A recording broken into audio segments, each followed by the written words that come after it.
Cephas. He called me to the rock. I was just a fisherman, but I followed him because I could tell God was with us in him. Our last time together, I still didn't understand why he talked about his death, what he did for my mother-in-law, for a blind man and lepers, healing them so they could go on in life.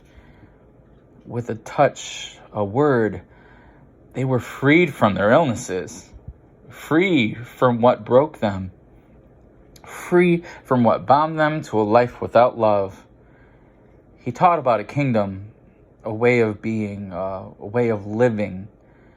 I was just a fisherman, but he saw so much more in me, in all of us.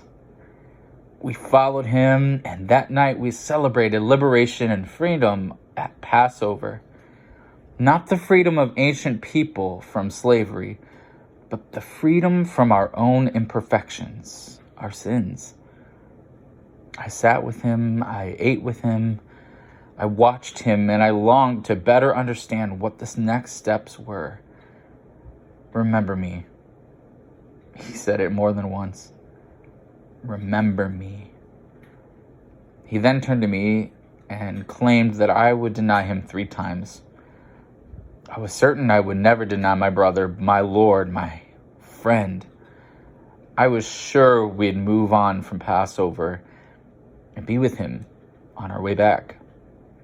Back home, back to the lake, back to our village, back to serving those most in need.